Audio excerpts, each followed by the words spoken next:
if I'm back. And I haven't really had an answer. But now, yeah, I'm thinking I'm back.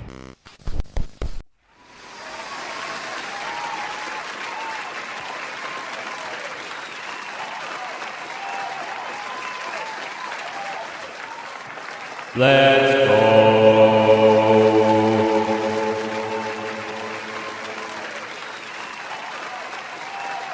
Fuck! Fuck! I had an echo. Son of a bitch! Holy shit. I was like, wait, why is my mic going crazy with the echo? Fuck. Alright, guys. You know what? Thanks everyone for coming. I messed up the beginning. The echo was a little intense. Let's just say I'm going to cut that part out of the stream. That's it. We're cutting that out. I fucked up with that part, but it is what it is. Happy Friday, everyone. Welcome to the Peti Kish on Live. Again, like the stream. If you're new here, as well, sub, please, if you could. My channel is growing each day, and I really appreciate if you could. Again.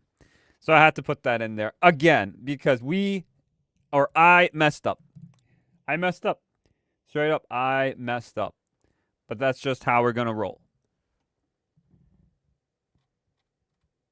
That's just how we're going to roll today. Well, I'm going to cut that part out. That part was kind of bad.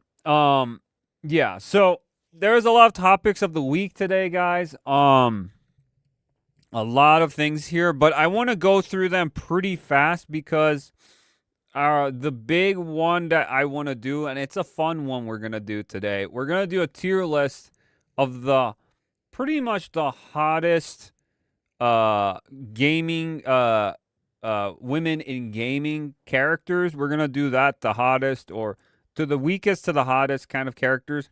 There's a lot here, and I already started some of it yesterday, but I'm going to continue with this tier list because there's a lot. And I'm still moving parts around. There's a lot of characters to go with here, for sure. So we're going to do that. We're going to do other things as well, other topics here that have recently came up. So we're going to go to the topics, which usually I say they're quick topics, but they're not actually that quick topics. Sometimes they go longer than needed, for sure. So let me see what I can talk about. There's a lot here, guys. Let's start with... Let's start with this, because I've been playing this recently, guys. Let's start with this. I've been recently playing this. There we go. Okay. I was losing my train of thought for a second here, guys. Okay. So, I've been playing this recently, guys. It's Dragon Quest VII Reimagined.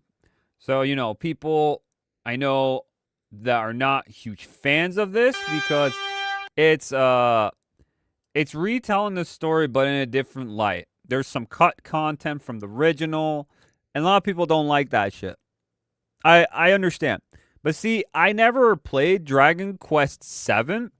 I think it was on the PS1, and then it was they redid it again on the 3DS or something.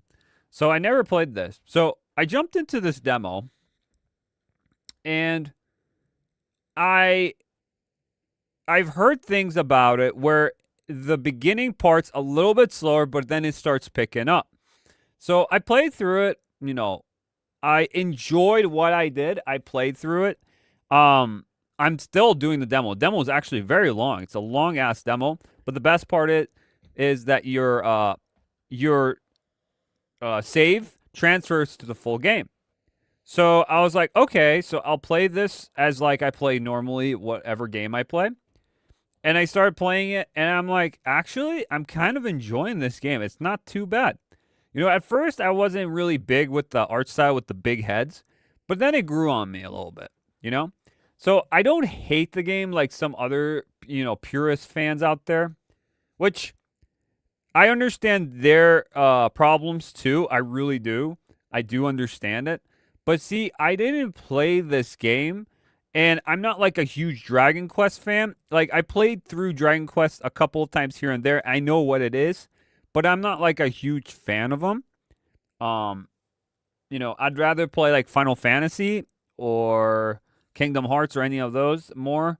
But I wouldn't say no to Dragon Quest. Let's just say that. So I checked it out.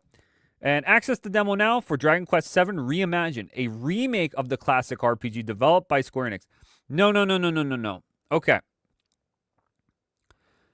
If they're taking liberties and changing a lot of things out, this is still a reimagining, and it's not a remake. So you guys, Square Enix doesn't know what is a remake and what's a reimagined. So reimagined is you build it from the ground up, but you tell pretty much the same story with a lot of changes to the story itself. That's a reimagine. A remake is a new engine, completely new engine, and looks nice, but it's still telling the same story and the same things are still impacted. Everything is kept the same. Nothing's cut, nothing's changed, everything's the same. We had that with or even added in. There's stuff added in remakes sometimes that helps it a bit. The story. My rug's coming up. Just a second, guys.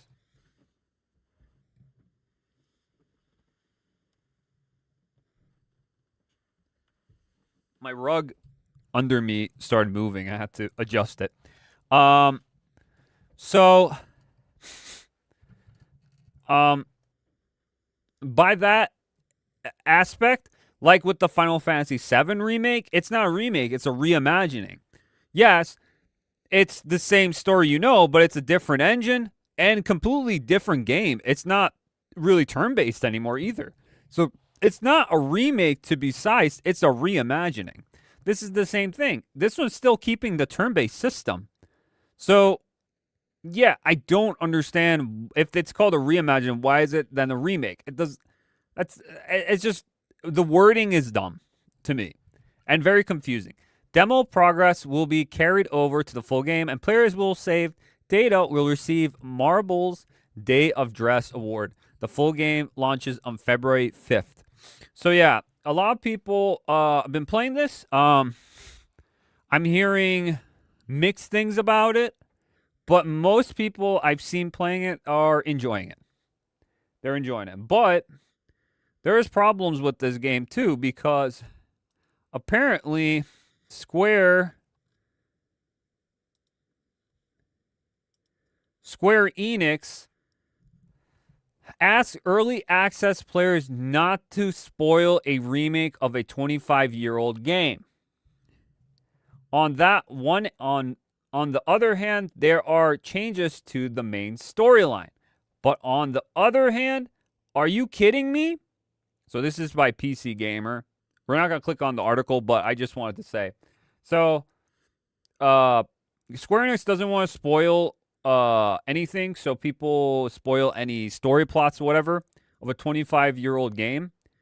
Meaning, you got to be joking me. So this game, it's like literally spoiling. Sorry, guys. It's been more than 20 years, or probably 20 years or more, with Final Fantasy VII. Where Sephiroth kills Aerith. Spoiler, that happened. You played the game. If you don't know this by now, that's your problem. Sorry. This is the same thing. It's like, don't spoil that. When this game already came out and we know what's going to happen, right? If you know. I don't know because I'm not really into Dragon Quest that much. But I am enjoying what I'm playing. So, maybe I would look back if something crazy happens and be like, okay, did that happen in the original? And then look back at it, or something. But, so there is story elements that are changed. This is what I said. This is a reimagine. Why are they saying it's called Reimagined in the title, but they say it's a remake? That's absolutely wrong. That's horrible marketing, first of all. Second of all, it's there in the title. So don't expect to have a one-to-one remake, because it's not. There's going to be changes to it. I've been saying this for a while. And this is the same thing here with IGN. Square Enix may very well ban you for posting unmarked spoilers of the 26-year-old JRPG Dragon Quest VII Reimagined. There you go. So you're going to... This is so dumb. You're going to get banned for literally spoiling what's going to happen in this game, when there's already spoilers in the intro itself with the cutscene. There's already spoilers in there. So I'm like, okay, this is the dumbest marketing excuse. This is so dumb, dude. This is so dumb. Dumb marketing for this. I'm telling you, everything about this is horrible marketing, but the game itself is actually pretty decent. I like the game so far. It's pretty good, you know? But the marketing for it is so trash. So trash. So I just wanted to tell you what I thought about the Dragon Quest VII Reimagined. Definitely check it out. The demo's out. And it's actually pretty fun. If you like JRPGs, like that old school style JRPG, I highly recommend checking it out. It's a little bit slow in the beginning, like I said, but it does pick up, and it is pretty fun in general, I think. So far, it's very easy at the moment. Even though I'm playing on normal, it's kind of easy at this moment. There are some bosses that are, I think, they're like side quests, but they actually will kick your ass. They're pretty strong enemies. So there's a challenge level there too for it.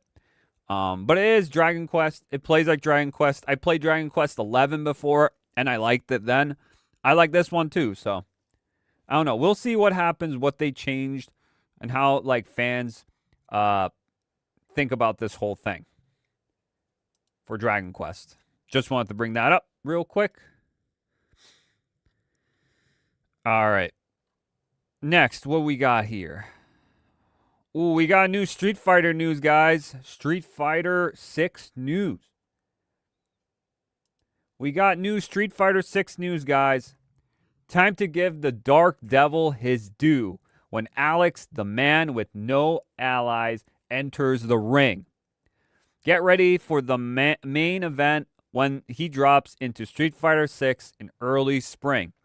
So here's the trailer for it. This just dropped recently, guys. I haven't really got into it. I saw the thumbnail for it, but I didn't actually see it. So let me see. This is just a teaser, though. This is a teaser trailer. Let's see Alex in action. This is the main event here at Hager Stadium. Our first fighter is this man, Andori. And his opponent, the Dark Devil himself, the man with no allies. There's Alex. The mighty Titan is on the move. Can the Devil himself survive? I'm not like a huge Alex fan. Let's be honest. I'm fine with Alex, but I prefer other characters besides Alex. Because Alex is like a mixture of a lot of hold characters, but also is like an MMA fight. It's really weird, but also wrestler. It's really weird. He has like a mixed style, fighting style. I don't know. He's kind of interesting, but I don't hate Alex, but I'm not like a huge fan either. This oncoming onslaught. Oh! Complete disrespect from the challenger. What a heartless humanoid. Shut up. They already rang the bell. Why did he? Oh, no mercy. He gave me like Ed vibes. Come on, ring the bell kind of style. He gives me like Ed vibes a little bit. I don't know why. Maybe just See it all. No wonder he has no ally. the quality of Twitter X is getting really bad right now at the moment, guys. Gets tucked into bed in the middle of Hager Stadium.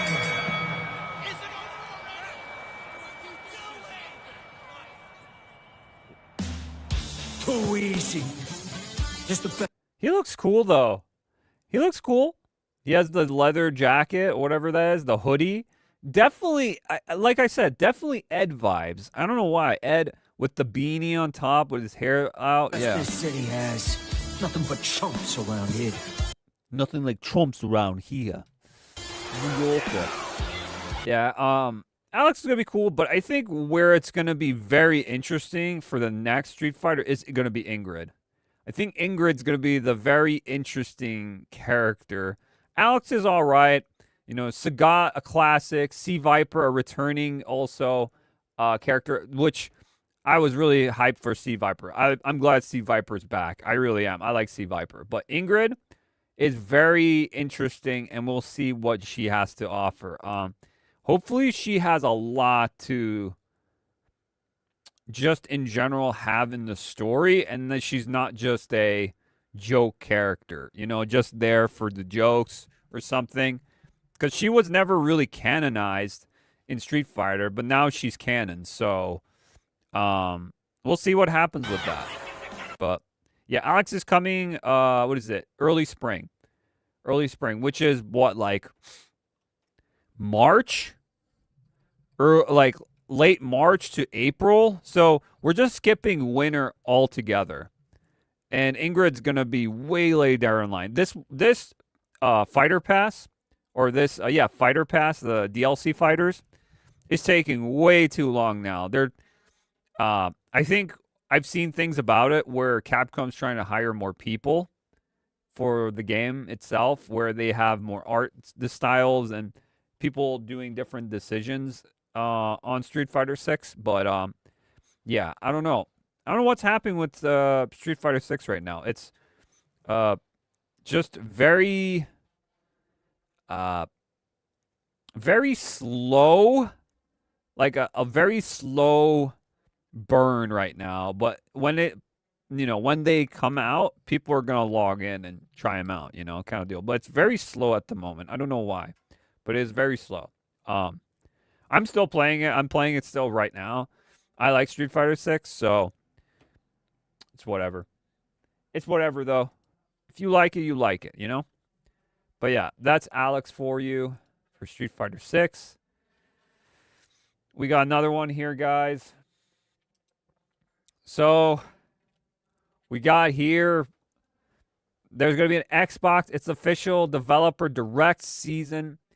So Xbox is going to have it. Join us on January 22nd at 10 a.m.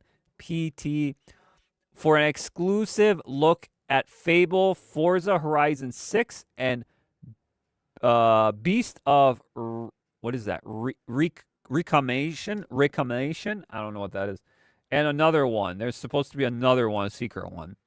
And then Fable tweeted out this. We've been working on Fable for a really, really long time. It's time to show you more, much more. Tune in to the Developer Direct at 10 a.m. PT on the 22nd January for the first deep dive into the game. Well, it's about time. This game is in limbo hell right now.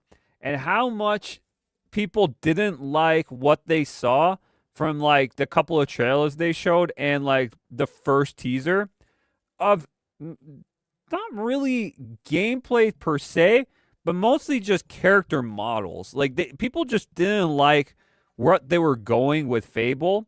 Yeah, it has that kooky humor to it and stuff, but it didn't feel dark. It felt very modernized, if you know what I mean. Very modernized. Didn't feel like Fable 1 or even Fable 2 in that matter. It didn't have that dark aura to it, but it has moments where it's very, silly and funny, but at the same time it has like that darkness to it where it's very serious. There's dark themes to it. And this Fable didn't have that. It just looked very bright. And yeah, and that's why people are waiting and anticipating this game. But to be honest, I wouldn't be surprised if this game gets canceled altogether. We'll see. Can't wait to see. Look what Xbox writes back. Can't wait to see what you've been cooking up. We can't wait to show it. Oh, yeah? This is going to change my life. I'm not even kidding you. That's crazy. That's crazy, dude. We'll see. We'll see. We'll see what happens with Fable coming out. The reboot Fable series. Oh boy, can't wait for that, right? Can't wait for that. All right, let's go to this tragedy that happened. It's not really a tragedy, but you know, it is a tragedy to the industry, but it did happen. So apparently Sega co-founder David Rosen passes away at 95. So this is the guy, I think he's one of the legends of Sega. He's one of the co-founders. Okay. He is one of the legends. He's definitely one of the legends of Sega. So Sega co-founder David Rosen passes away at 95. There you go. Sega co-founder David Rosen has died at the age of 95. Yep. There you go. Sega. The gaming pioneer passed away peacefully, surrounded by his family on Christmas Day, according to his spokesman, Brad Calloway. There you go. His funeral was held on January 2nd. Close to my birthday, actually. Mine was January 3rd. That's crazy. Born in Brooklyn, New York, Rosen has an airman in the U.S. Air Force before starting the Rosen Enterprises company in Japan. So I guess he was one of the big people to start Sega. But yeah, the company began by selling Japanese art to the U.S. market and provided photography for Japanese IDs. However, it would soon shift its focus to importing arcade games from the U.S. to Japan. Oh, interesting. Okay. The move led to Rosen being credited as a founding father of the Japanese arcade scene and an important figure in the arcade industry as a whole. So he is one of the big arcade names. I think without this guy, we wouldn't have arcades really then. He was one of the big ones that started the arcade fad. That's pretty sick. That is a legend.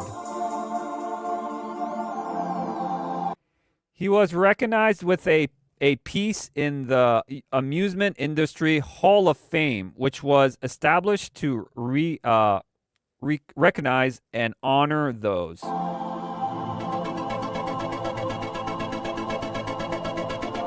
That's pretty sick. Who have made outstanding contributions to the coin-up and location-based entertainment industry. Yeah, that's upsetting, but yeah. Rest in peace, David Rosen. Because arcades wouldn't be what they are today. I mean, arcades are kind of a fad now. Like, arcades are kind of coming back. Not gonna lie, they are. But back in the day, arcades were the bomb. So, shout out to him for doing the best he could. And what he did to the industry, it kind of showed how good games were. But at the same time, we got the coining part of it where the greed side of it also came out. But at the same time, we still got a bunch of games that are remembered today are being really fun in the arcades. And just one of the best type of like arcades out there, especially Sega. Sega was the bomb back then. So shout out to that. And it's a tragedy, but age comes to you. At least he went out peacefully. It was a peaceful Christmas. He fell asleep, and that was it. At least it was peaceful, right? But you know what? also sucks, sort of sucks. To me, it's kind of dead now. And it really is. It's been dead since, like, I guess, like, maybe the early 2000s to 90s. After that, I was like, I'm done with MTV. So MTV officially shut down its 24-hour music channel yesterday. They ended their final broadcast with Video Killed the Radio Star. Oh, they ended it with that. That's what started MTV. By the Boogles. Boogles, Boggles. I don't even know how to speak. I can't speak. The very first... I can't speak, yo. Hey, yo, what the fuck? Huh? No! The very first video broadcasted by MTV on August 1st, 1981. So, there you go. MTV has officially been taken down. The culture that surrounded this to the 80s, 90s, 2000s, and then like mid 2000s onward, it was kind of trash with the lot of live, was it live television? What is it like kind of like Survivor, like what is it, like Jersey Shore, all that stuff. A lot of those stuff pretty much destroyed MTV. Now, even though MTV, it wasn't that YouTube took over, which, yeah, there is things. Like, if you have an artist, you don't need to promote your thing on MTV anymore. If you're an artist and you're trying to get your music out, you literally just post it on YouTube, post it on Spotify, post it on SoundCloud, whatever you want to post it on. You're going to get the views, and if people like your music, they're going to come back and listen to it again. It's just the fact. Back in the day, when you didn't have the internet, really, and it was very limited what you can do, you would go on MTV. I would go on MTV, I'd come home from school, watch some MTV. Sometimes I'll turn it on.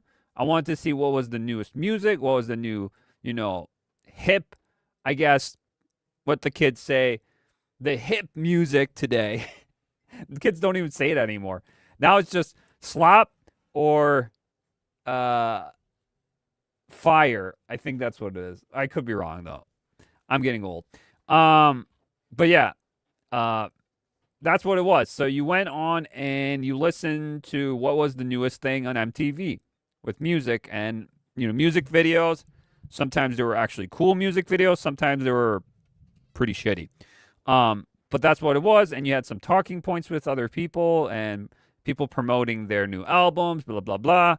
And then we got, the slop, which were a lot of the live television sorts of things. I don't know what is it called, like live reaction, I guess. What is it? Like real life or whatever. 16 and Pregnant. What is it? Jersey Shore. All these weird ass shows that were coming up. Yeah, it did numbers, but like the MTV style of it started disappearing, where it was just all about music and stuff, culture, music, even sometimes some movies and stuff. Now it's like, no, it was nothing like that. And I think it's about time for it to go. It's it had its period in time that was, fine, but after a while I literally forgot about MTV, completely forgot about it. I just saw this news and I was like, oh shit, MTV's gone? That's insane, right? So, yeah, MTV, you'll be missed, but not that much, I would say. There you go. MTV Music only channels are officially going dark, ending a historical 44-year run. So there you go. The Moon Man and the MTV, the guy in the moon, the astronaut with the MTV flag, he's taking the flag and he's going home. He's not staying there no more. It's dark, like these old things were. So there you go. 44 years of MTV, and now it's all gone. It almost hit 50. It almost hit 50. It was close, but still didn't make it. Okay, let's continue. More topics here, guys. There is a ton here. All right. There's a quick one here, too. I saw this one from Shina. The PlayStation 6 might be delayed from its 2027 to 2028 release window. Uh-oh. Uh-oh. Hey, yo, what the fuck? It's probably because of the inflated RAM prices going up. And, which, tinfoil hat, actually. I don't have my tinfoil hat. But I don't think this is a conspiracy either. But I think the influx of RAM being used on AI and stuff, yeah, it's being used. But I think there's still RAM out there. I think this is just purely greed. I think there is still RAM. And it's just fake inflation they're putting everything to go up. That's just my opinion, though. I don't know if that's actually true. But my gut feeling is a lot of this, what they're doing with consumers right now, getting the most out of your wallet, is because it's all greed. It's full just greed now. Everyone's for themselves, and all of them are working together. All these companies are working together. You have Microsoft, you have Sony, you have Nintendo. All of them are talking to each other how to increase their pricing and who's going to start it, who's going to get all the hate from the consumers, and then it'll be affordable. People will accept it. Now, that's not the case.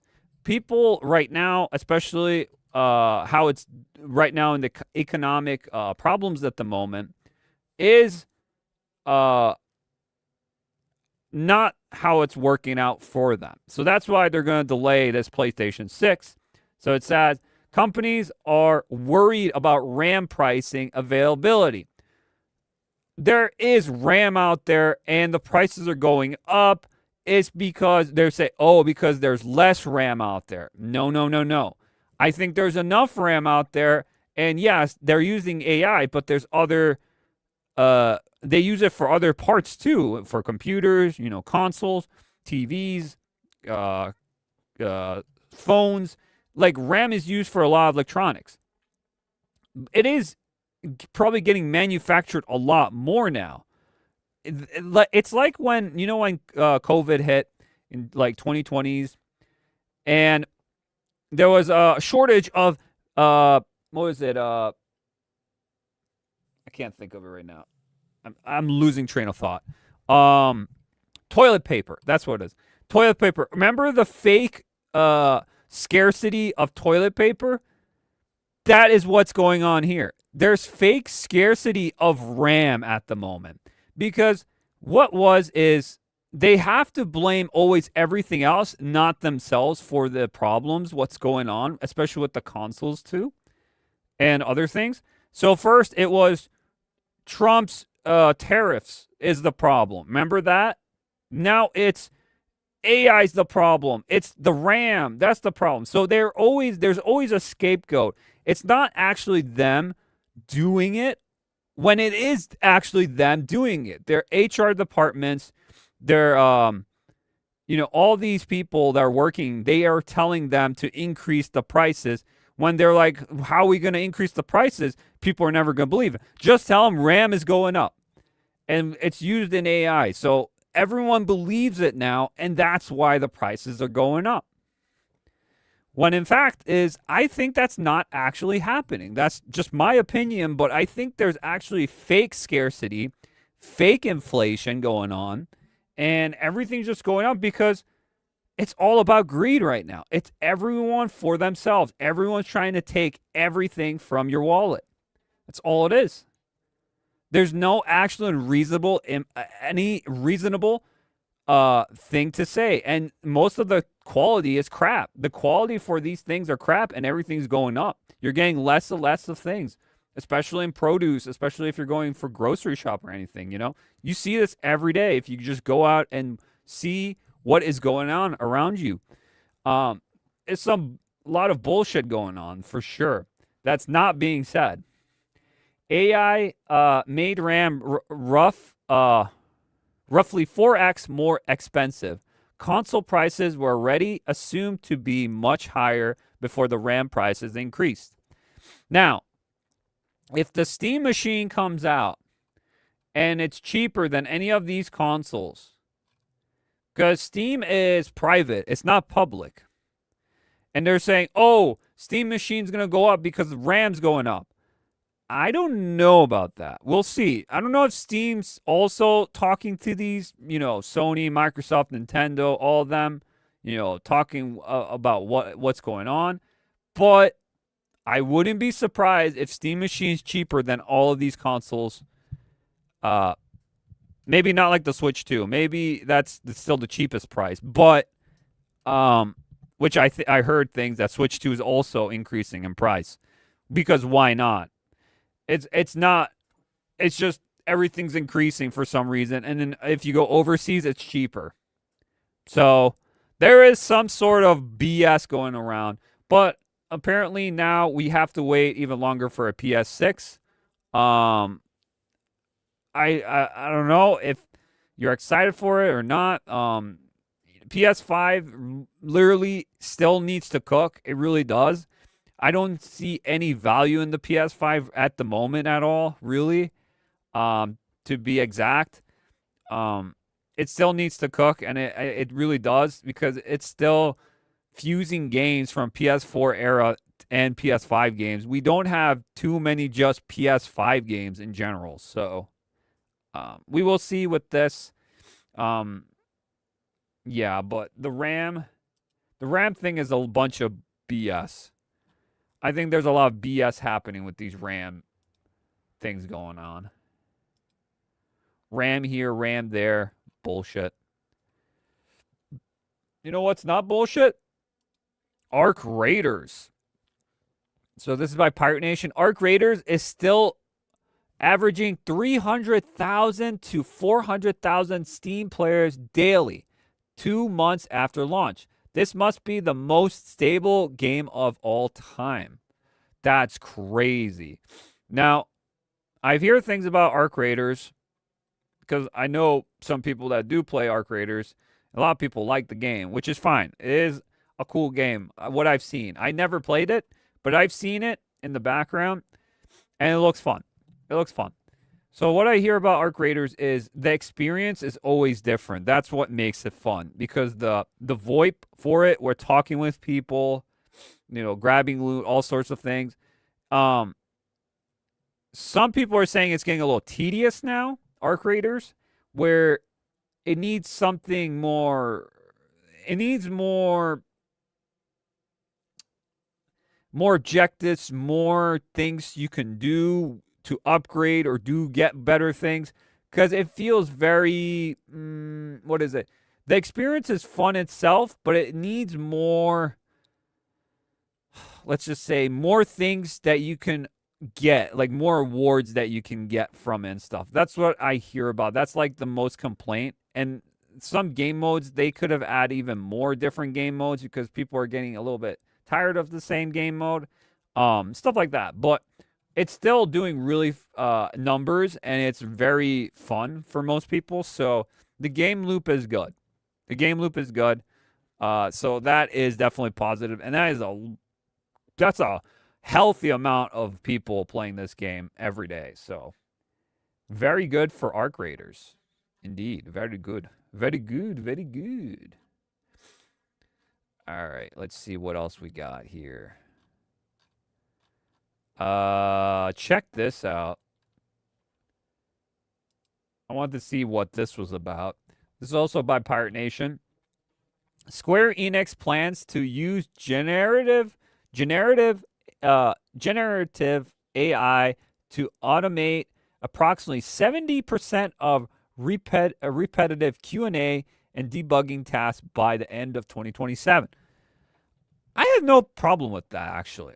I don't have a problem with that, because some people that do the Q&As have really dumb things to say, and sometimes it's just easy things you can just find, and the AI can just find out. And the debugging thing, tasks for the end of 2027, I think that's fine too. Some of that is okay, for sure. They are aiming to improve effectiveness and reduce costs in quality assuring processes, which they took down the localization. Those people and some of these Q&A people, debuggers now, like last year with the cleanup. They cleaned the house in the western parts of Square Enix. So this is just more telling that they're trying to be more efficient, and they're trying to market or do the things that worked in the past. I think Square is shifting. I think they're actually shifting. They're learning their lessons. Hopefully they're learning their lessons. Not really much yet to learn, as we saw with Dragon Quest VII Reimagined, but they're shifting. They're trying newer things where maybe they're not going to be going after trends and just do the things that they were good at doing. They're just going to aim for those things, because that's what the problem was with Square Enix. They're trying to market themselves to a wider audience, and the problem is that lose the spirit of Square Enix. They lose their essence of why they were so popular with their JRPG games, So keep it to what they know. Keep it to their heart, their guns. What they know, what they've done, not to follow trends and follow this modern audience like we always talk about that doesn't really exist. We don't need that. So Square is shifting for sure. They're definitely shifting. But there's one company that's not shifting, which I'll show you in a bit. I saw this recently, guys, but this company might not be shifting. They might be actually de-shifting, which is a problem. So this one is by Push Square. There's an article, and it says, it's coming to a turning point. Persona Metaphor director says, Atlus RPGs must attract a wider audience. How we can evolve our JRPG. No! Huh? When I hear this, we need to attract a wider audience. Dude, Persona and Metaphor, any of the Atlus games are very niche games, but it definitely has a cult following. There's a lot of people that love the Persona games who are liking the new Metaphor game. It was like one of the most, was it last year? I think it was last year. No, year before that, 2024. It was one of the highest rated JRPG games of 2024. So they're doing things right, but see, again, they're wanting more money. Again, just the money. It's always about the money, how much money we can make. It's like ridiculous. So we got to track this other audience that really maybe won't care about it, and people just love it for what it is and what you've been doing before. Like, it's working. Why you want to change that to please another kind of group of people that probably don't care, and then you just ruin even the other fan base of people that like your game. So it just doesn't make no sense. I don't understand why these companies say these things. It feels like Atlus is at a bit of a crossroads. Let's read a little bit into this. The long-standing Japanese developer behind hit RPG franchise like Persona has been relying on a same kind of formula for decades now. Even when it attempts something new, like 2024's excellent Metaphor Refantasio, it still falls back on the Persona-style design and rocketed the company to its current heights. As it turns out, though, Persona and Metaphor director Katsura Hashino is well aware of the potential dangers that come with staying strictly in your lane. Why? Why is it a problem? Why is it's like if you like Xenoblade Chronicles, why would I want to change Xenoblade Chronicles to appeal to someone else when you have a fan base that loves Xenoblade Chronicles? Why would you want to change it? I don't understand. Like, don't change those franchises like Persona or Metaphor Fantasio. Do a new franchise. Do a new style of game, and maybe they'll have that fan base. Make that appealing to other audiences. Make that a new game. Make that a completely new game and see how it works. If it doesn't work, you go back to doing Persona. That's it. You're good at doing that. Just keep doing that, you know? In an interview with Game Informer, subscription, Hashino stressed that Atlus future is all about finding ways to evolve our JRPG and what it looks like. More so than just latching onto a specific genre of game, we've going back to how we can evolve our JRPG and what it looks like. For us, it's coming to a turning point where we want really to really take it to the next level in terms of how our JRPGs are. The veteran explains how they are, I guess. Okay. But there's not to say Atlus will suddenly pivot to something that's completely different for the sake of it. Hashino continues, of course, we want to return our strengths, whether there be our narrative or elements that make us JRPGs. Yeah, just do what you're good at. If you want to do this branching out to other places, make new franchises, make new games. And maybe then you'll have maybe one or two good hits. And then you could try that new style of whatever you want to do. So what kind of change is Hashino actually looking for? Well, as much as hardcore fans may not want to hear it, he does mention accessibility concerns, suggesting that more could be done to bring Atlus titles to a wider audience. So yeah, they've done a remake of Persona 3 already. And it's doing really well. So I know they're in the works of making Persona 4 remake, so they're just remaking the game. That's fine. But wouldn't people want more a continuation of Persona? Maybe a Persona 6 by now? I'm just saying.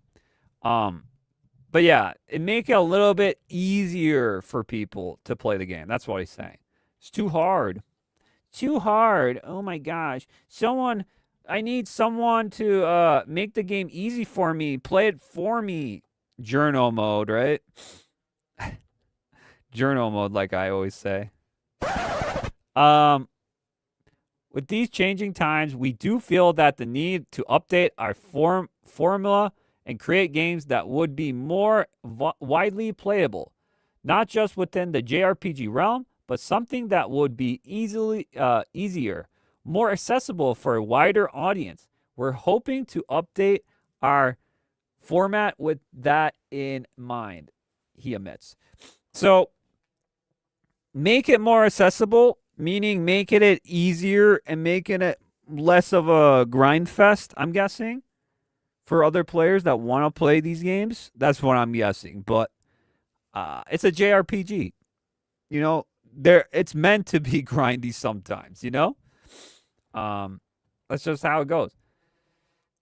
As altitude, there are the kinds of comments that they'll no doubt spark debate amongst the Atlus faithful. But we must admit, we're now really interested in seeing what the developer comes up with next.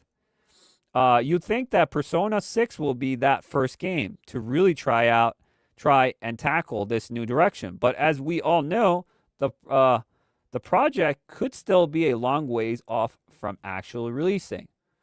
Okay, so that's pretty much the article itself. But yeah, poorly worded, but it could be interesting. This could be a new game completely, what he's talking about. Or they're trying to change Persona 6 or a Metaphor Fantasio, or try something different with JRPG. trying something different can be good for JRPGs. It's not bad. We saw it with Expedition 33 with the counter system, countering. There's some different elements you can do. And Persona has that in some ways too, in some instances. Maybe they're looking at Expedition 33 and they're like, oh, we're getting inspired to do that. Same with probably with Final Fantasy. They're probably inspired to go back and do that. Who knows? But I don't know. I don't think it's fully going to be modernized or made it to be that easy for you. I think it's just going to be made so it's less of a grind and more of just pick up and play kind of style. I could see that happening, but I don't know. The wording's all weird right now, but it's just weird that he's just saying it needs to be for wider audiences when your audience you have now that's built up and it's very strong at the moment, very strong. Why would you change that for something brand new? I don't know. I don't understand that. But let's see what else we got here. But yeah, that's what I want to see with this Atlus thing. All right, let's see what else we got here. Real quick one here again. Baldur's Gate 3 inspired the ending to Stranger Things. What? Huh? Okay. That's how you take down these monsters. Okay, so let's see what they had to say. In a recent interview with Verity, Ross and Matt Duffer, the creators of Directive Minds behind Stranger Things, offered up all kinds of information about the show, how it wrapped, and what it took to get to this point. If you wanted to see my review of all of Stranger Things, check out my critic list. There, if you want to see, I watched the ending of Stranger Things, and everything's there for you to see. I've also talked about it in my last live stream, if you want to check that out. Midway through the interview, the talk turned to a final battle between Vecna and the physical manifestation of the Mind Flayer. Spoilers that showed how these unlikely heroes were able to get the upper hand on a behemoth of an opponent like the Mind Flayer. Matt Duffer explained what inspired the final battle. We were thinking about D&D, and I was playing Baldur's Gate 3 at the time, and we felt it was very important that the only way for them to defeat it was for the entire party to work together. Everyone had fully realized either through self-acceptance or they've resolved all their various issues. Moving into that final battle, they're absolutely primed. Yeah, most RPGs have that. Just saying. You have a squad of people that might not like each other or might like each other, and they work together to defeat that one main boss at the very end. That's kind of obvious, but I guess Baldur's Gate was the one. I don't know. Most JRPGs or RPGs have that. They're the ultimate team, and it's the party worked all together to defeat this thing, and they each have their own individual skills, right? And that's where I go back to Dungeons and Dragons. Something like Baldur's Gate, because that's how you take down these monsters that seemed otherwise unstoppable. Lots of video game references were applied to the final battle. Yeah, because I remember Dustin talking about it too, and a bunch of other people about the video game. Like, we gotta hit this part of the monster. This is where its weak point is, its critical hit damage and stuff. I was like, oh, they're using game language there, kind of thing. I was like, oh, that's kind of cool. That's kind of neat, you know. But yeah, so yeah, inspired on the Dungeons and Dragons and Baldur's Gate 3, I guess, for Duffer Brothers for the last season of Stranger Things. Okay, whatever. It's whatever, but okay, sure. Yo, you could have played any other RPG, and most RPGs have that. I'm just saying. Just saying. You could have said, I played a bunch of RPGs, just like Dungeons and Dragons, Baldur's Gate 3, Final Fantasy, Dragon Quest, whatever. Whatever it was. So many. Expedition 33. You could have said even more than that, But just one example, I guess, they wanted to give. And here we go again with Sony. This is by Insider Gaming. And Sony patents AI technology that can play the game for you. Holy shit. We got finally journal mode unlocked. Hell yeah. Oh my god! We got this unlocked, dude. We can get finally the platinum trophy for every game without even touching a button. Let's fucking go. No, this is bullshit. This is not fun. No. This is the journal mode, pretty much. They'll play it for me. I'm going to be an expert. I'm going to be good. Oh, my goodness. So Sony's Ghost Player AI patent talks about guide mode and a complete mode. A report by VGC talks about the new Ghost Player AI tech patent for Sony.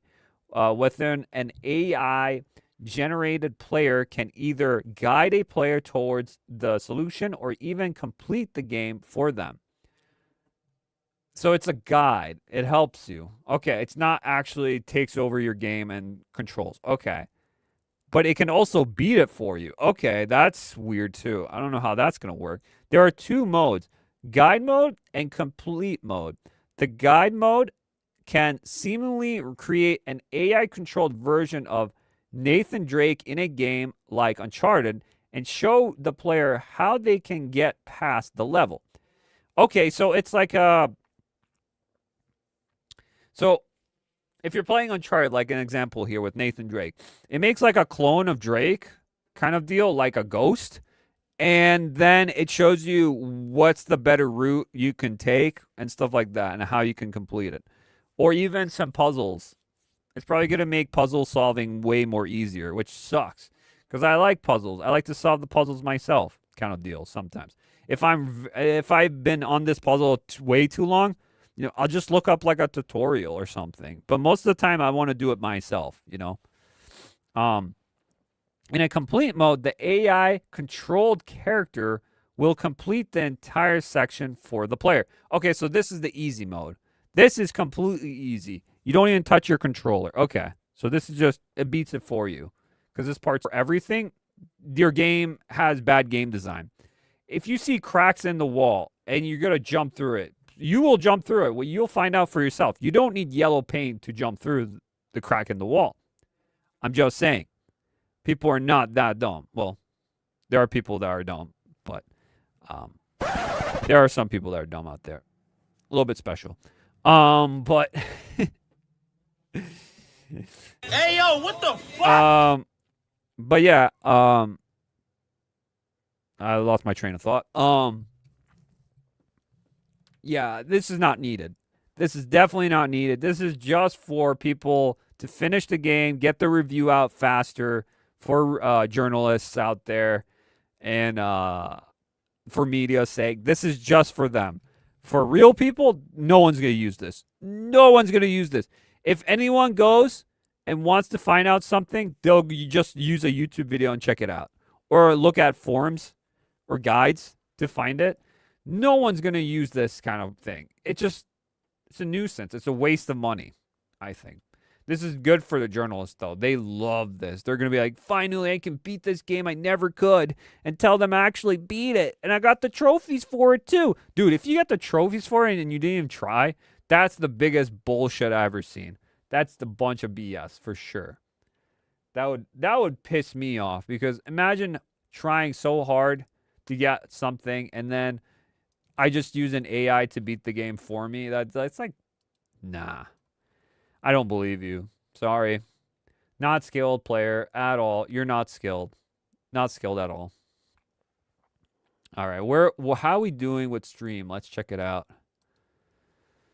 We're doing okay. An hour in. Okay. We're an hour in. Okay. Let's get into a couple of things here and there real quick. And then we'll go to the main topics. All right. I'm on Geeks and Gamers. Then they have this article here. It says CD Projekt Red has sold GOG back to its co-founder. Okay. I know CD Projekt Red wasn't really, like, it was connected to GOG, but they didn't really do anything with it. And GOG was doing more things without CD Projekt Red. So, it's back to the founder of it, which the founder also founded CD Projekt Red, and I don't know if this is a good thing or bad thing. Not really sure about that, to be honest with this. But, yeah, I just wanted to tell you guys what's up with this. Because CD Projekt Red, it's like one of those companies now that is very questionable what they do now. Ever since they had the ESG reports and all that, with, you know, BlackRock, Vanguard, all of them, and all that stuff. Very questionable things they're doing with CD Projekt Red. Even though some of their games are really good, moving forward, I have no expectations for this company to do better. But we will see. We will see. Because they might just change it. Because the culture is changing itself too. And maybe it's not working out as much as they thought it would. But, yeah. There's also rumors of Witcher 3 DLC coming. Like more DLC to have it. Like a story prompt for Witcher 3 to go into Witcher 4. Kind of like a handhold to it. Like what will happen. Something like that. That's what I heard rumors about. I'm not sure about that either. But yeah, the GOG is going back to the founder and not CD Projekt Red, when I think CD Projekt Red was by the co-founder. So I'm super confused about that anyways. But I just wanted to bring this up because I saw this. I was like, oh, okay. Interesting. Let's go to the next topic. Ooh, this might disappoint people. GTA 6 may be delayed again as Rockstar reportedly still can't lock down content. Holy shit. So, we know that GTA 6 moved to November, right? This year, 2026. Now, it seems like it's actually not done at all. So, Rockstar is still building, not polishing. Yikes. What is happening at Rockstar, we don't know. Rockstar is still deep in development mode, not final polish. This is not what you want to hear when a game is supposedly targeting a major release window in under a year. Studios that are confident that their timelines are trimming, optimization, and locking features, not debating what still needs to be cut.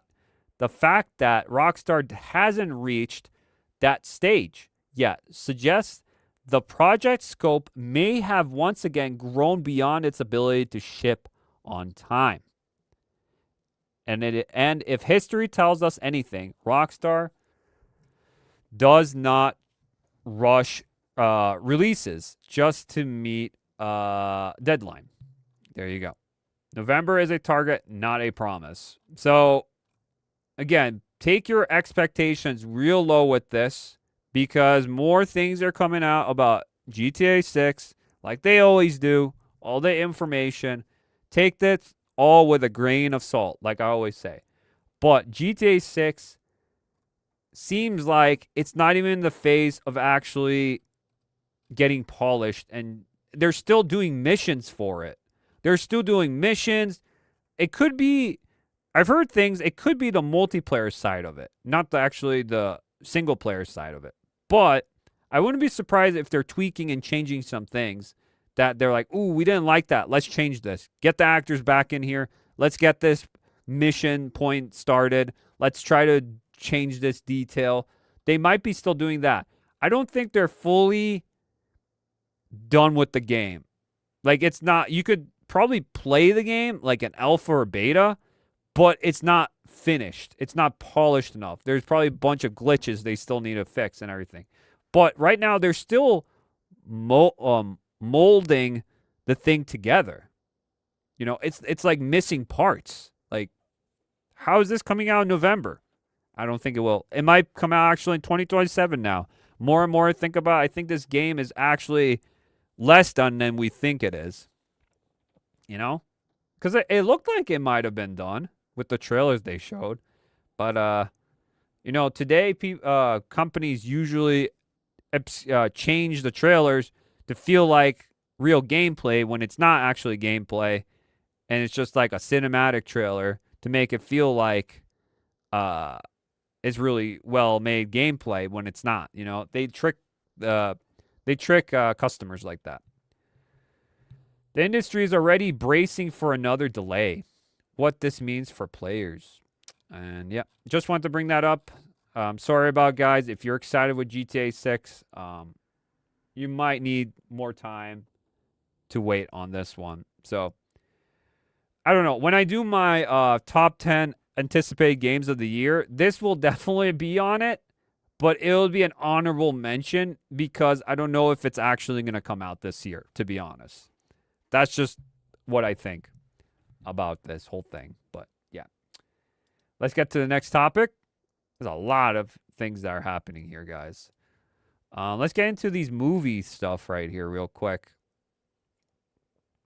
Because I know people want to go into the women of gaming tier list. People want to see those.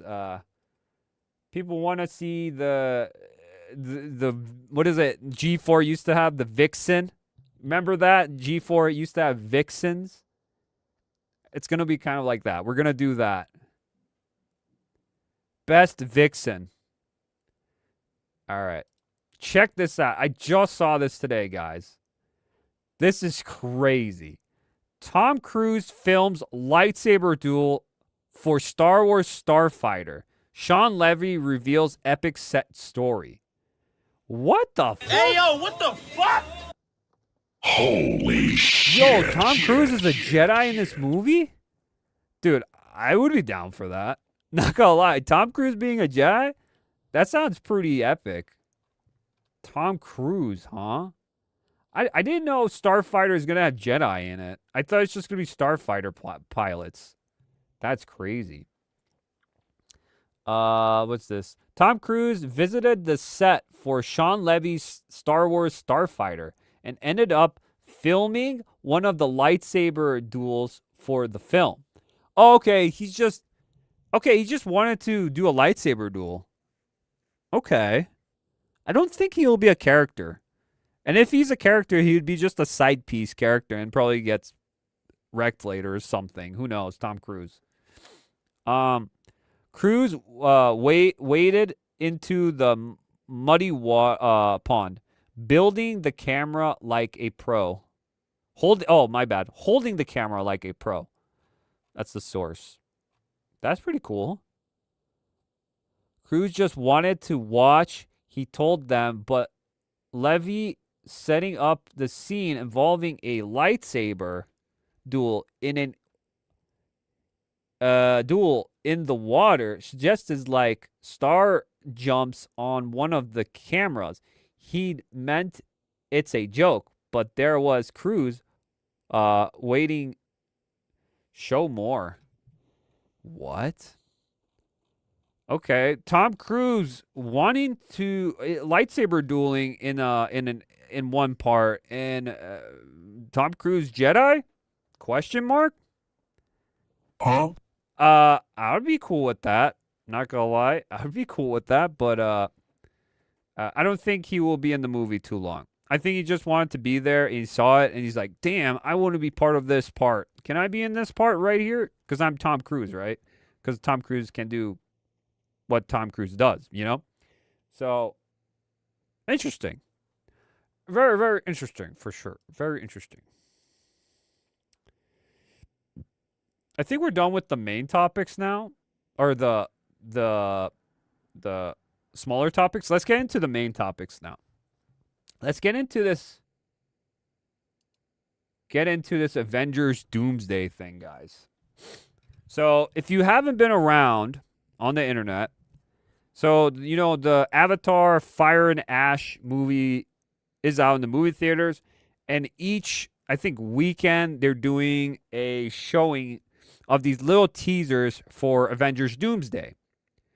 And they started with Chris Evans, Captain America, the OG Captain America, not this new Captain America, which I called Falcon, because he is Falcon. He's not Captain America. He's Falcon, straight up. Captain America, Steve Rogers, couldn't think of his name, goes to his house in the farm on a motorcycle, goes into the house, and has his baby, right? It's his baby. It looks like CGI'd younger Chris Evans. Then the second trailer had Thor in it. Thor is talking about praying to his father, you know, and fighting for one last time because he needs to for his daughter. Again, sons and daughters. There's a lot of things with that coming out. A lot of family stuff. It's all about family, it seems, which is weird because Disney stepped away from all that. Now it's family. We have Fantastic Four, also has a child. So there's a lot of children in the Marvel Universe right now. Thor's doing that.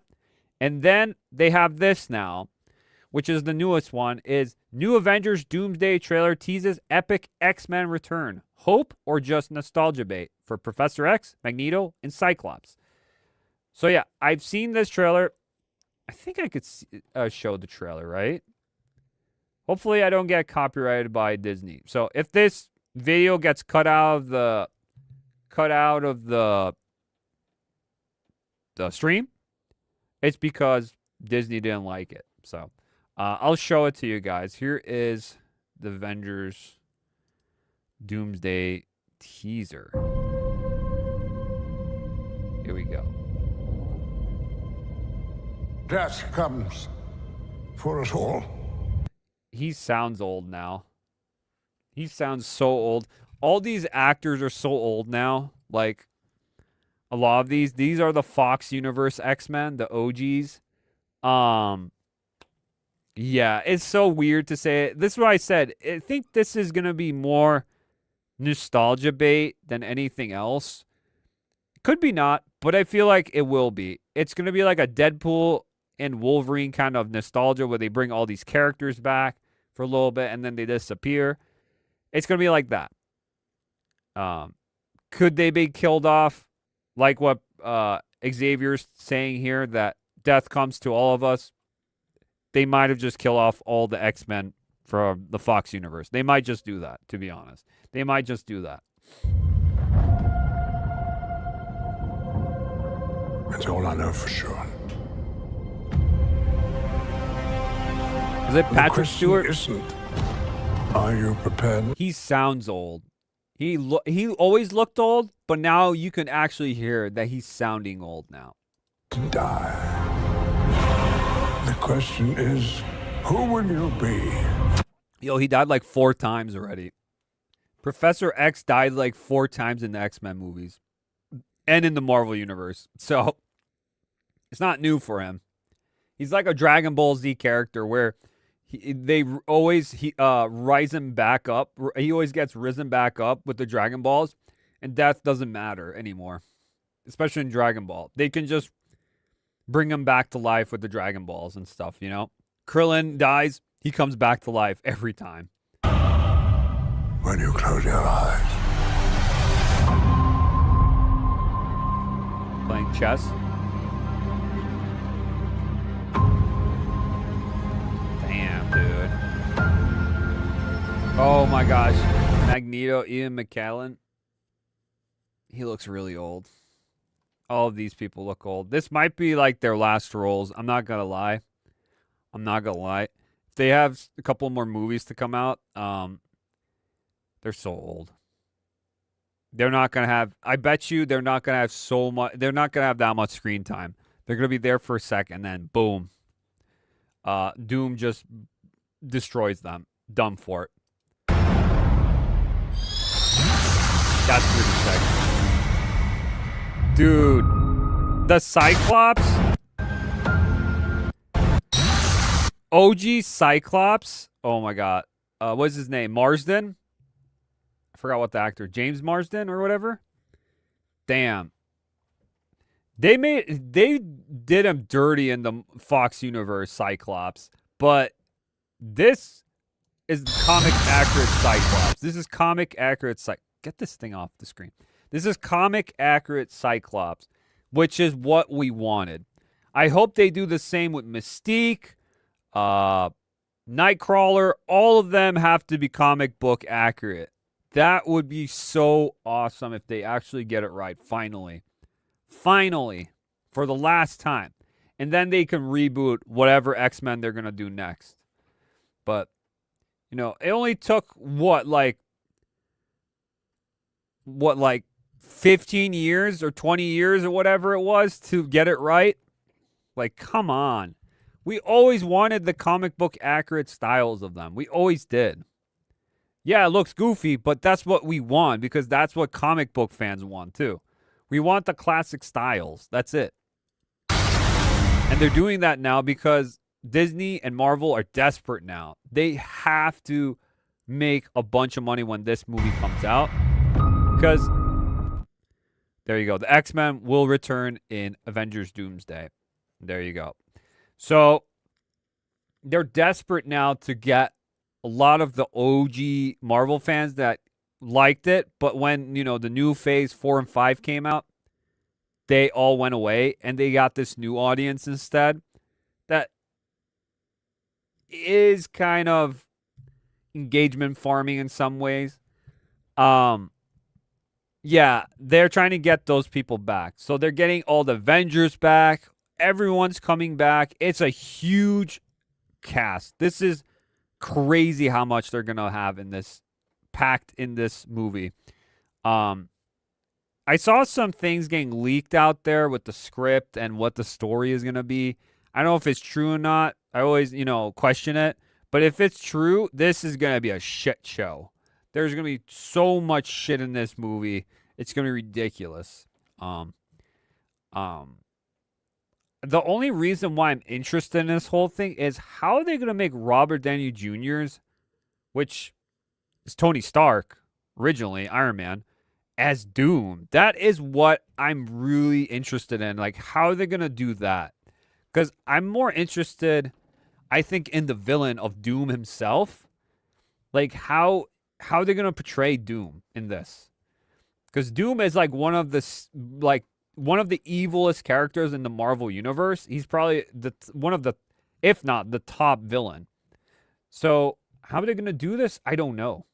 I don't know how they're going to make Doom so OP and everything and strong and defeat the Avengers and everything. I don't know. We'll see. We'll see with that. But,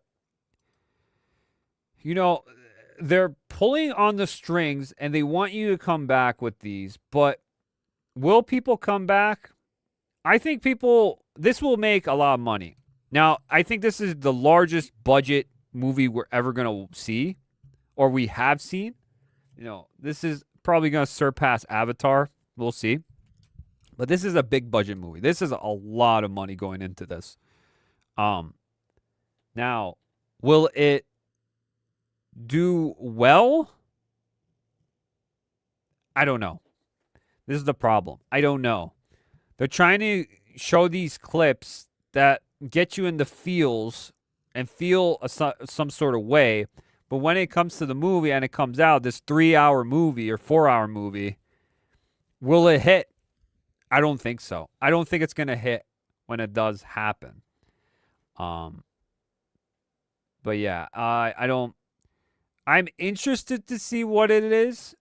This is probably the most interested I've been for Marvel in a while because I've been done with Marvel for a long time. I've ended it with Black Widow, and that was it. I think it was Black Widow and Hawkeye show. That was the only two I watched from that new after Endgame. Endgame was kind of like the end game for me for Marvel, to be honest. It was the end. But this could be interesting for the nostalgia's sake. I also got to watch Deadpool and Wolverine. I haven't seen that one, but I know that one has a bunch of nostalgic and, you know, stuff in there, and people like it. So they're doing the same thing with this, with the Deadpool Wolverine style. They're going to bring back all these characters. Now, if they're going to kill them off, how fast, how much screen time they're going to have, we don't know. I feel like they're not going to have much because there's so much people in this movie that a lot of them won't have screen time. But we'll see about that. But we already know what the next one is going to be. We already know what the next one is going to be for the next trailer. So I guess there's 4 trailers coming out, it seems, for this one. And there was rumors out there that it's going to be Doctor Doom at the end. We're finally going to see how Doctor Doom looks and everything. And no. It seems like the 4th trailer for Avengers Doomsday has been leaked. It features Black Panther, which is Shakala, I don't know. It's the female Black Panther. And Mbaku, I don't know who. It's one of the people in the with the Black Panthers. Wakanda people. Mbaku, Namor, and the Thing. I don't know why the Thing's here, to be honest. I have no clue why the Thing here is from Fantastic Four. This is how you're going to end the trailer with this? No Doctor Doom? Come on, I want to see how Doctor Doom looks. Put on the mask. Start doing some evil shit. Sit on your throne. Let's see that shit. But we get this instead. Okay. It's like, here we go. We gave you Cap, OG Cap. We got you Thor. We got you the original X-Men. And now we give you Shakala, the Thing, and Namor. Like, oh. You should have done Doctor Doom. You should have shown something. Get us hyped up about this villain. Normies don't know who Doctor Doom is. A lot of people don't know who he is. And he has no background, just like Thanos. Thanos was built up. He has no build-up. So give us a lot of more teases to Doctor Doom. Doctor Doom needs the most right now. He's pushing the most. He needs the most showtime on here. Doctor Doom needs it. I'm just saying. Just give it to Doctor Doom.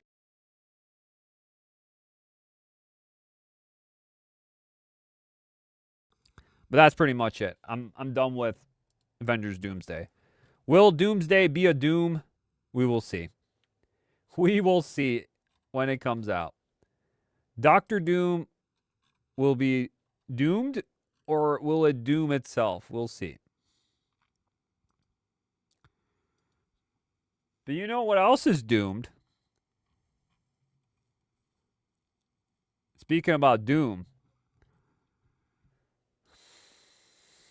Check this out. Geeks and Gamers have this article about James Bond will have modern values in 007's First Light. Dev claims using old school Bond would be tone deaf. Holy shit. Holy shit.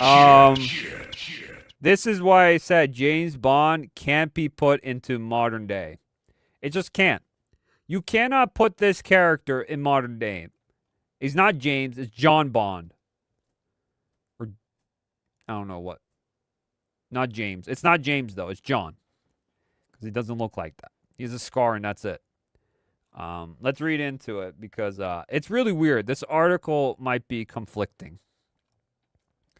The phrase modern values has become one of the most reliable warning signs in entertainment. And now it's officially attached to James Bond. According to a comments from IO Interactive, the upcoming video game 007 First Light will debatably move away from what the studio describes as old school Bond, with developers arguing that such a portrayal would be tone deaf today. Instead, the studio says its vision of an iconic spy will reflect modern values and present Bond in a more contemporary figure. Oh boy. We can't have Alpha Chad Bond no more. We can't have that. No, it's not going to be Alpha Chad Bond. It's going to be toned down James Bond. James Bond will be toned down. I bet you there's going to be a part where he gets kicked in the balls by a woman. Straight up. Because a woman would have wrote that scene in. Because we got to take down James Bond. He needs to be torn apart. He needs to be saved instead of saving or doing the mission that he was supposed to do. It's going to be like that. Watch. Just watch and see. And if it's not, it's going to be so slight that no one's going to notice it. But like real James Bond fans, 007 fans will know. They will know. For longtime fans of the franchise, that framing alone is enough to raise serious concerns, not just about the game, but about the broader direction of James Bond as a character. IO Interactive says old school Bond would be tone deaf. Interview, IO Interactive Cinematics director Martin Emborg explained why the studio believes this take to James Bond needs to shift away from early portrayals. So he's evolved through the decades. And obviously, we reflect modern values, Emborg said. So it's not going to be your old school Bond, which would be just be tone deaf in this day, right? He's a modern, I was going to say modern gay, modern guy. Hey, yo. No! Hey, yo, what the fuck? He's a modern guy. Okay. This is why I said James Bond, please. James Bond doesn't need to be modernized. That's why I hate the Daniel Craig ones. Besides Casino Royale. That one's pretty good, actually. And Skyfall's okay. I did not like the modern James Bonds with Daniel Craig. I did not like it. I love the Sean Connery, Peter Moore one, Pierce Brosnan one. Like, even Pierce Brosnan was more modern now. But I like it. I feel like it needs to be a historical set piece in 60s, 70s, during the Cold War. I think James Bond belongs in that era. It's an era. It can't be modernized. It just can't be. It doesn't fit that style no more. That style doesn't work no more in modern times. He can't be that suave character. You know, he's always charming the ladies, trying to get answers, but also trying to do his mission because he's a spy. But also sometimes the ladies would charm him and he would get double-crossed, and then he would have to, you know, slap a bitch. Be like, tell me the answer. You slap her. Because he would kill her in her sleep. She would kill him in his sleep. Kind of deal, you know? There's a double cross. Like, that would happen. That's James Bond's right there. And then you have the evil villain doing evil things, and he needs to stop it from happening. You know, kind of deal. For his country. For his country and pride and whatever, you know, kind of deal. Like, he does that because that's his mission. But modern Bond, like, what does he even have, modern Bond? What does he even have? Like, this is the question a lot of people are asking. It's a character from that era. Bringing him into the modern era is not good. I feel like doing the old style thing would be the best thing to do right now. Yes, it would be crazy to see because it would be actually refreshing to see because we've been so safe and toned down, and that's the problem, that you don't have these alpha characters to come in and show you how it's done because it really needs to be shown that way. Now it's modernized. Obviously, when you put it in a modern setting, he's not going to be like that no more, you know, kind of deal. You can still make him a Chad and do some alpha things, but he's going to be more precise. He's not going to be that James Bond you know from the past kind of deal. Ember also addressed Bond's historical reputation as a womanizer, acknowledging that some familiar traits remain with emphasizing that they have been reframed. Yeah, you will see that Okay, so he will be a womanizer. Okay. And Barr said, then asked whether Bond would retain some of those characteristics before reiterating that the character has been adjusted to align with modern sensibilities. So he can't slap, he can't, when he's like looking, he opens the door, he looks at her butt for a little bit and then walks away, kind of deal. That's not going to happen. She's going to like, so, Miss, he gets the, the lighter out and she's having like a cigarette and he's like, I'm Miss Caroline or whatever. And he's like, and you are Bond. He gets his cigarette. He lights his cigarette. Bond. James Bond. Oh, what are you doing here, Mr. Bond? And then like all that, process of that classic, talkative. And he's trying to be flirtatious with the girl, and he opens the door for her, looks at her ass, stuff like that. It becomes more like that style because that is that kind of style of a character. He's classy, he does his own way, but sometimes he has to go in raw and hard, which, hold on, that's sus. That's sus. Pause. Sometimes he just has to get the job done. Holy shit. That was sus. But he has to do it. So yeah, he's saying he's still a womanizer. He still likes women, but he's more toned down. Oh, come on, dude. That's not fun. That's not fun. This guy's supposed to be alpha Chad, man. This is like an Unreal Man style, but this is a caricature that is fun to play. I don't want him to be modernized. I want him to be in that era. And if he was in this era in modern times with that kind of aspect, he would definitely be completely out of the picture. He wouldn't be there. And plus, you see all these characters. You see all the characters and the women they show. Most of these characters don't look that attractive where James Bond would actually start flirting with them that much. They're very normal. They're normal looking. They're not that attractive. It's not like something like we're going to look at the tier list of all the video game girl characters. Nothing in the level of like a Vixen or anything for any other. James Bond's trying to flirt with them and stuff. No. It's usually just a basic woman. We saw Moneypenny, she looked basic too, again, race swapped. They've done that in the modern ones too. She's black now instead of white. Most of the characters are like, there's an Indian one, there's a black dude. Like a lot of them are because modern Britain has multicultural people now. But if this was back then, it would be all just white people pretty much. Now it's multicultural. I think even Q looked like he's some sort of like Arabian descent. But I'm just saying, James Bond's still white though. They haven't changed him. They could have made him black, to be honest. And then people would have freaked out and some people would have loved it and praised it, But it is what it is.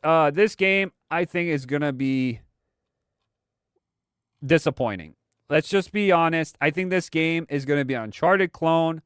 It's not going to be the game. Like, I will see it from afar, but I'm not that interested in it. I was happy that James Bond was coming back, but in this kind of aspect, no, I am not. I'm not happy what they're doing with this so far, what I'm hearing. I don't want this Bond. This is not my Bond. This is John Bond. This is not James Bond. This is young James Bond? No, it's not young James Bond. Hell no. This is not James Bond. I'm sorry, it's not. It's not. It's not. It's not. Not at all. All right. Let's go to this last thing, guys. I think we're done with topics for today. We went through a lot here, guys. There was so much here. I'm an hour 42. Okay, so let's do this for a little bit. Let me see how we're doing with the live stream. How we're doing here. Okay.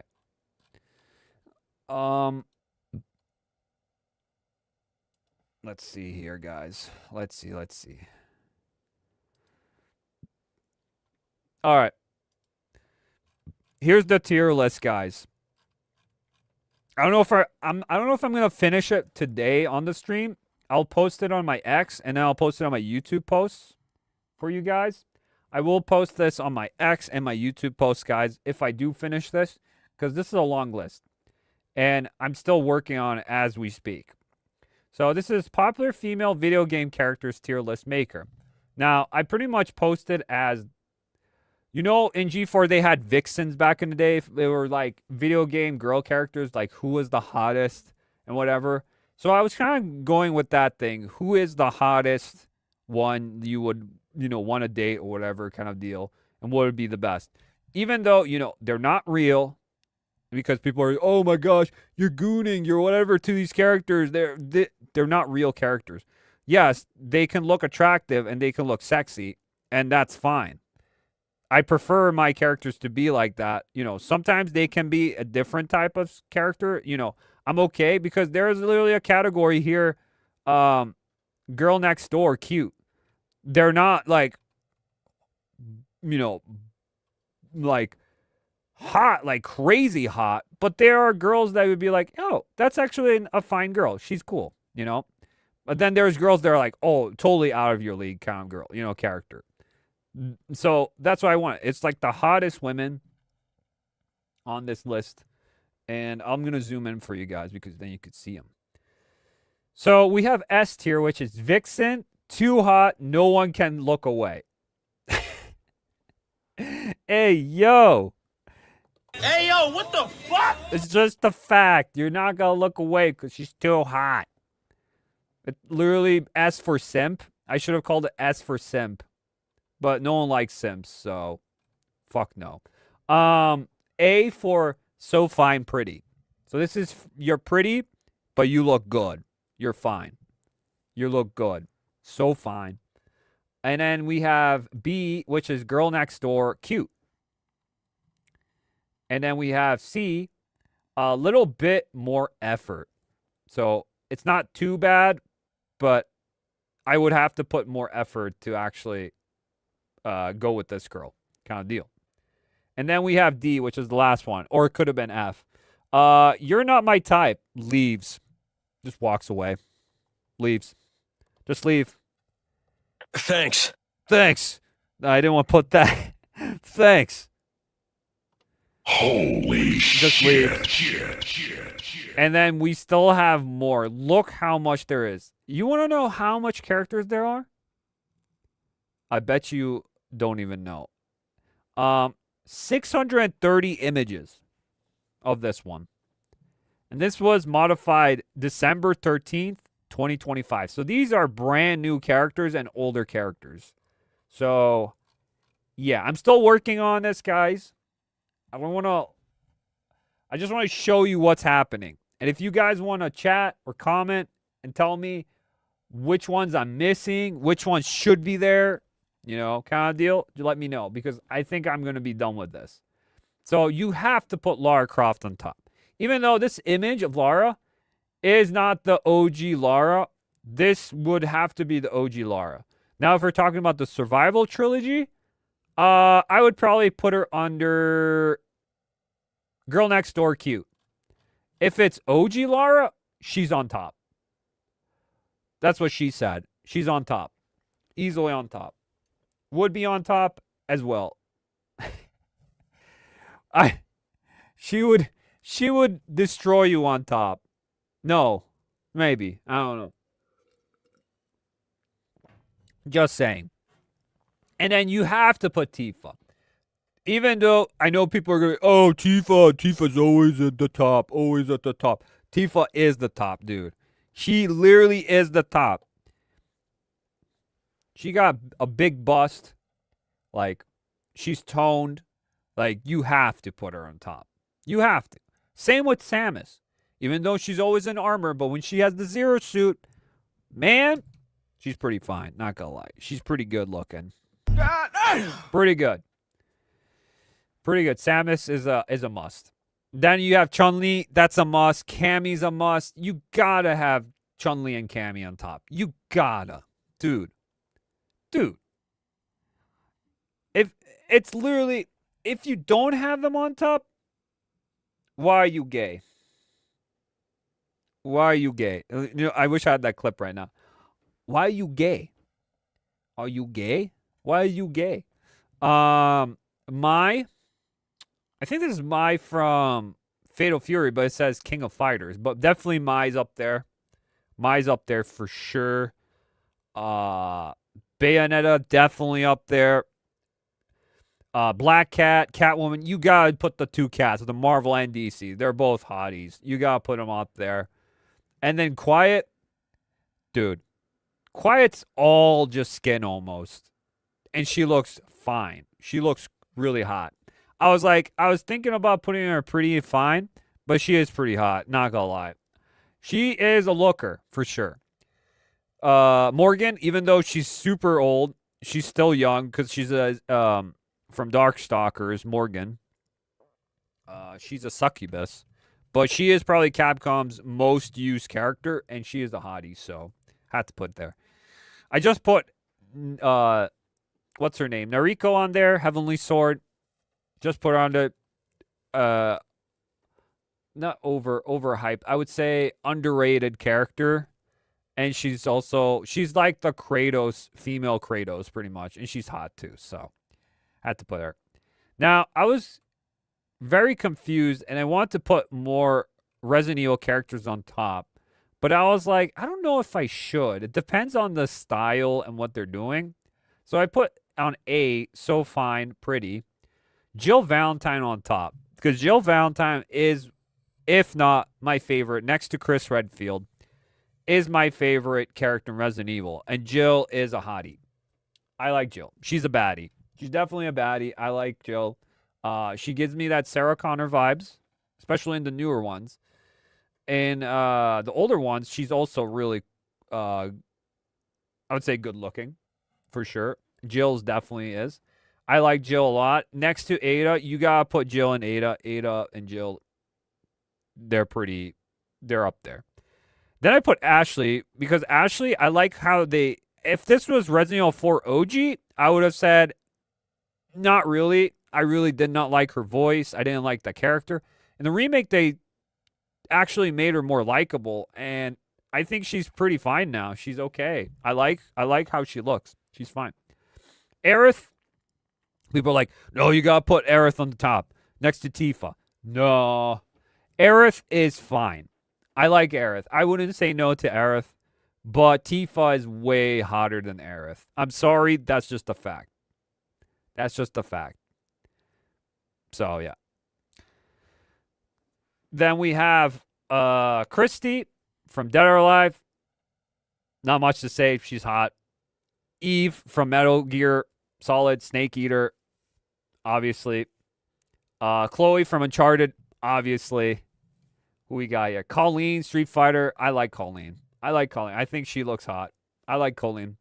I don't know why. Maybe because she's like Russian and Russian style, but the whole getup looks, she's just really pretty and hot. I don't know. I think she's fine.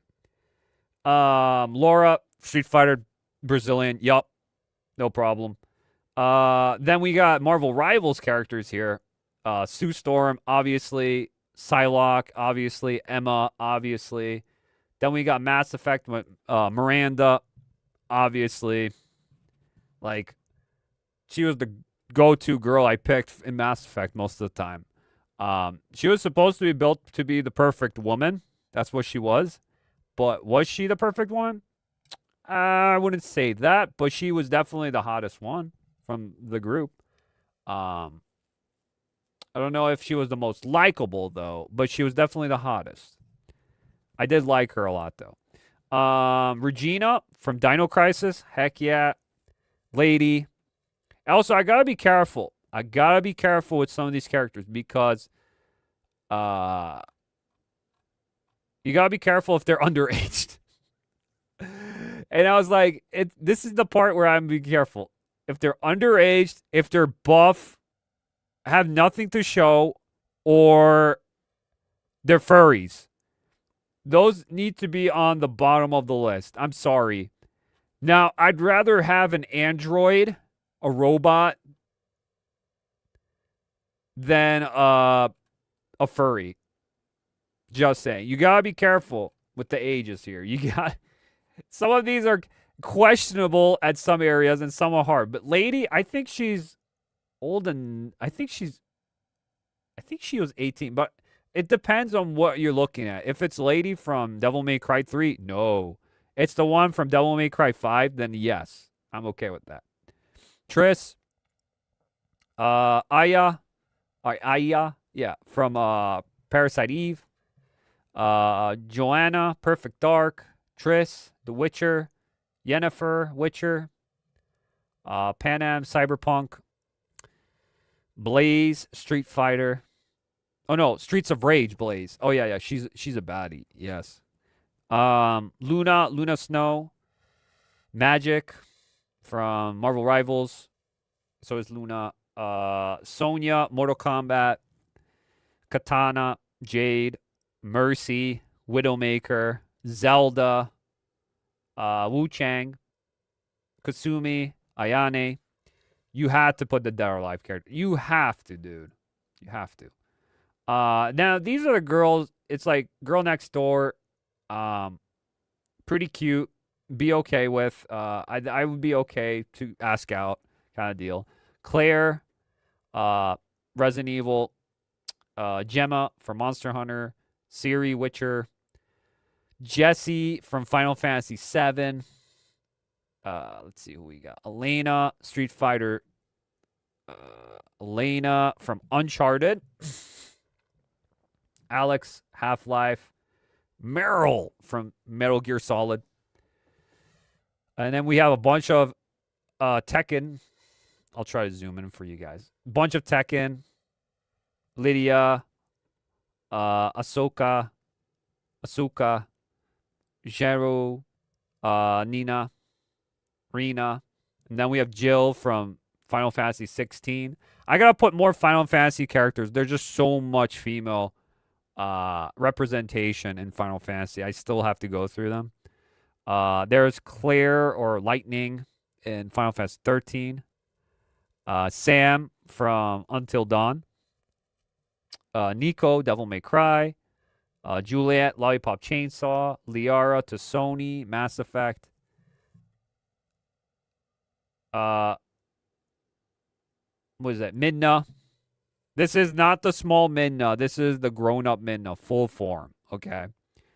Gamora, Paulina, Peach, Ayla from Chrono Trigger. What is this? Ella, Arela from Skyrim.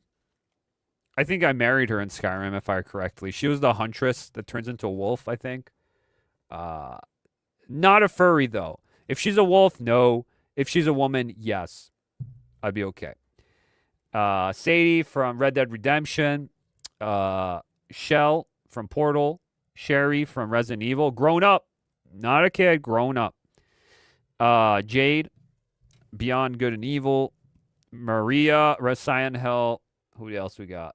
Minot. I'm so confused, Minot, what she is. I might put her down, actually, because I'm confused what her age is. I really am. Let's just say she's aged up. I don't know. I can't pick. Heather, Silent Hill, Cassie, Mortal Kombat. And then we have C, little bit more effort. The only reason why I put high up on this is Eva and 2B, because they're the hottest androids. They're the hottest androids. That's why. They're just the hottest androids. I gotta put the androids up here. Oh, we got Yuri, though, from Street Fighter. I might bring her up. But the androids are still hotter. I'm sorry. They're hotter. It's just because Robot. Robot is just there because you don't have to do too much effort. They're just robots. Like, what are you going to do? Kiriko, Ash, Farah. And I looked up, Kiriko is aged. She's not, at first I thought she was underaged, 18 lower, and she's not. She's 18 plus. So I think she's in her 20s. So there you go. Diva, I'm still not sure about Diva. I might put her lower. I'm pretty scared how old Diva is. I might actually have to check this out right now. How old is Diva? Because this is scary. Diva from Overwatch. How old is she? Not gonna lie. I know Rule was it Rule 39 or whatever it's called? Some weird Overwatch stuff in that game. A lot of people like. How old is Diva? Okay, she's 21. Okay. Phew. Whew. That was a close one. That was a close one, guys. No, she is 21. She is 21, yeah. 21. All right, she is 21. Okay. We're good. Okay. So Diva's there. Aqua, Kingdom Hearts. Aloy, Jessie. Control, Aloy from Horizon. Fortune, Metal Gear Solid. Poison Ivy from Batman Arkham. The reason why is this Poison Ivy, I don't think she's as hot as the ones in like the Batman animated series or even some live action, to be honest. This one's not as hot. Not as hot. She looks like a plant. It's plant-based Poison Ivy. I like the human version more, in my opinion, but okay.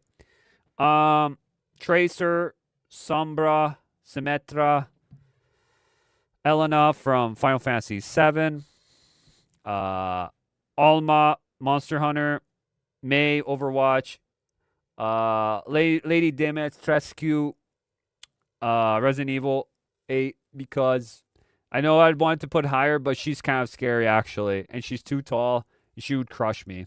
So I put Lady D lower on this section. Tally, Mass Effect. Tally's a good character. It's just you can't see more. When you take off the mask, you see her more.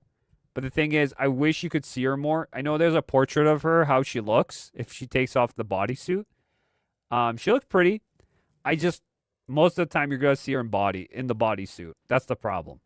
Then we got more androids. And a hologram, Cortana. So, we got Cortana. And you can't do much with Cortana. Just talk to Cortana. It's just an AI. It's a hologram. It's not real. It's not real for me. It's real for me, goddammit. I love Cortana. Hey, yo. Hey, yo, what the fuck? Then here we go. D, not my type, leaves. Nadine. Nadine and Abby.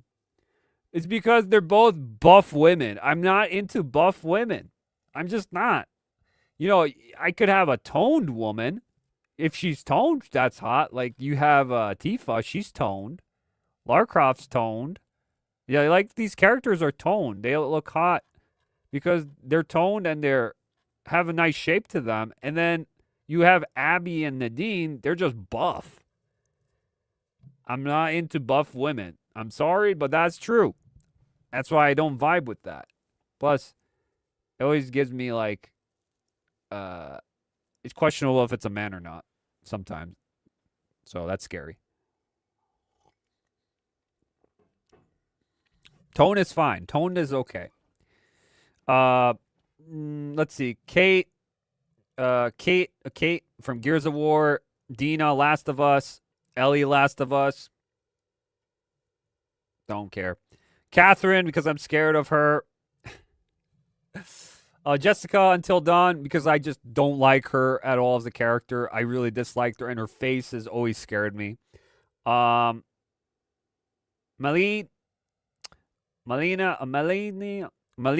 from Expedition 33. She's too young. We're going the youngs. Rose is young. Yuffie's young from Final Fantasy VII. Kina Bridge of Spirits, too young. BB Hood from Darkstalkers, young. Felicia, humanoid cat. That's a furry. No. Amy, Blaze, Rivet. No. Fuck Sonic. I would not want to ask out or do a rodent. I don't know about you. Sonic fandom's kind of weird, but I wouldn't do that. So there you go. Now, that's why Felicia's a little bit up, because she's still sort of human, but still have cat entities. It's like, it's pushing it, but still, it's very, very, very likely I'm going to leave. You know, that's what I'm telling you. Very likely you're going to leave. This is why I would say, oh, yeah, you could do an android or a robot. That's fine. You know, it might be a little hard. No pun taken, but. No! Be hard, but it'll be doable. It would be doable in some way. But, yeah, these are the ones I picked. There's still much I'm still picking here, guys, of which one. Far Cry. There's a lot here. Yeah, I'm going to post, when I get done with this, I'm going to post it. I might finish it this weekend and post it so you guys can check it out for yourselves and see which one is your hottest to not the weakest women. So, yeah. So that's pretty much it. This would take too long. This would take too long. I would just be like, boom, boom, boom. Like, I would just... Some of these characters I actually have to look at because I don't know who the heck is Bellona. The one right here. Bellona or Bellanona from Smite. Who the heck is this? Some of these I'm not even going to add on there, to be honest. I'm only going to add the people I know. Like, Brigitte. I know this from Overwatch because I played Overwatch. So I would put her under... I don't know. I kind of like Brigitte, to be honest. I kind of like Brigitte. I might put her up more. I like her more than Aloy, and they look similar. I'd put her, like, over... put her next to... Sadie. Like, right here. Right there. I'll put her next to there. There you go. Brigitte in Overwatch. Because I know that one, obviously. But there's some characters I don't know here. You know? It's like, oh, this Assassin's Creed character. I've seen this character in Assassin's Creed, but I totally forgot because I haven't played Assassin's Creed in a long time. I don't remember. You know, kind of deal. There's KOTOR, Fire Emblem. There's so many games here, dude. So many games. Your Forspoken chick. And then you have characters like freaking Jessie from Pokemon. And I'm like, what the fuck? Jessie from Pokemon? Dude, she looks old, but she's still really young. So she's underaged. I'm going to put her way low. Next to...